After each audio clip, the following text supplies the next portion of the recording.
My next 12-month plan in creating and living absolute freedom by the nature of embracing poverty. I'm going to use this word lightly, poverty, because it's labeled into a place of negativity, the place of nothingness. But I'm going to just give you an insight of the true understanding of poorer poverty. And again, many out there will challenge this with those that are living physically in a state of poverty. I'm not there. I'm talking about emotional poverty and how that dictates physical poverty, but the reality of what that really looks like. So let's just get into this quick, and I'm going to put a teleprompter on you. And why? Because I am bringing into this conversation my wife and our deep dive discussions that we have had, so I want to be very accurate in how I interpreted things to you, so it can't be misinterpreted. So let me just put this on you, so bear with me as my line of eye changes from you to this teleprompter. First of all, how to change money into life.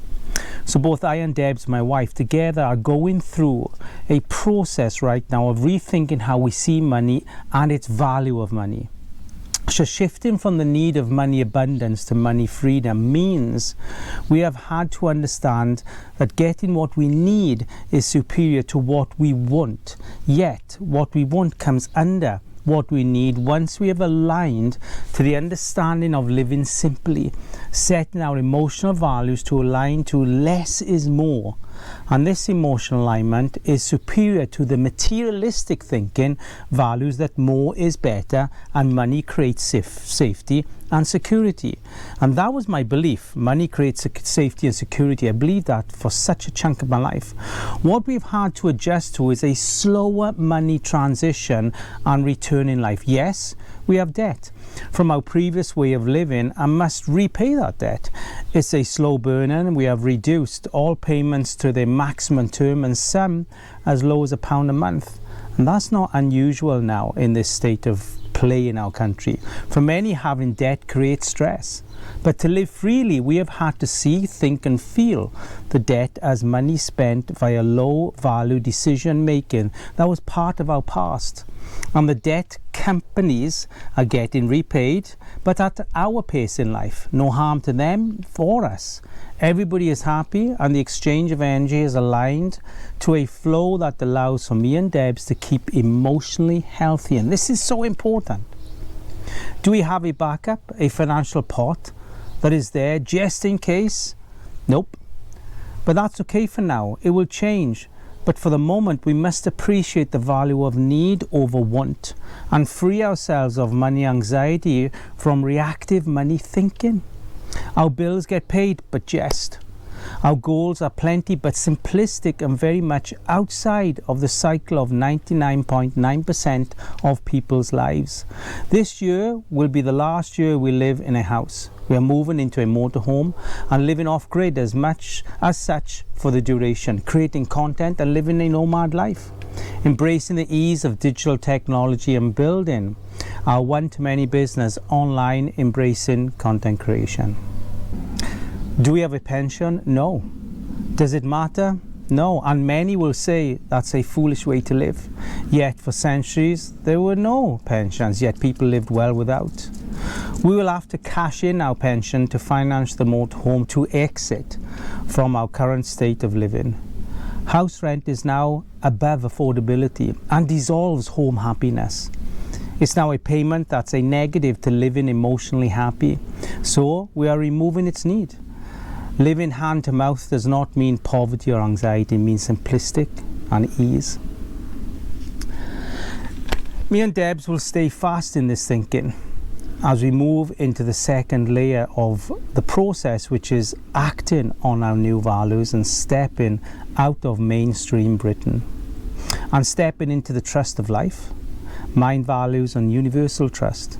And while all this may seem a little dreamy for many, what we have learned is there is no life under the life of money anxiety or materialistic hope. There is no life under the threat of poverty, yet poverty or living without the strains of money is freedom. You see, poverty is richness in itself. The twist is we have been conditioned to believe poverty means we have nothing, empty lives, homeless, starvation, no health, when in fact it's the complete opposite. Money is not wealth, it's poverty in itself. It starves a life of natural happiness. So for me and Debs, 2026 is our last year of living in a home as society sees it. Our last year of society money dependency, and I say that without having any money as a backup. We will live in the trust that our values will bring in plentiful and enough to align to a healthy and emotional, wealthy way of living. This is not for the faint-hearted, meaning no one in our life will see or feel our decision to leave mainstream money addiction a good choice. And that's okay. We understand the addiction to living in the cycle of control. We have been there and very much know how the addiction fear of lack promotes in life. It kept us in the money and life chase for decades. Giving up on money pride is harder than giving up a Class A drug, and will for sure try its hardest to rack us with fear and doubt. But what both I and Debs know is our minds are stronger than the addiction of fear and money anxiety. We have true heart values that supersedes the greed of cycles so many live in, the shape of greed that is camouflaged by synthetic money authenticity. In short, 99.9% of people have been groomed to see money as a currency that's more important than breath in itself or breathing in life, more important than the values of living with ease and living outside of the materialistic addiction to over-purchase from over-needing, defeating the one's low self-worth. Self-worth is dependent on self, not the exterior of life. Self-worth cannot survive under the money tree. The true currency of self-worth comes from the emotional economy, not the money economy. Emotional currency is the superior of all currencies and very much the maker of all other values, including happy money and purposeful money.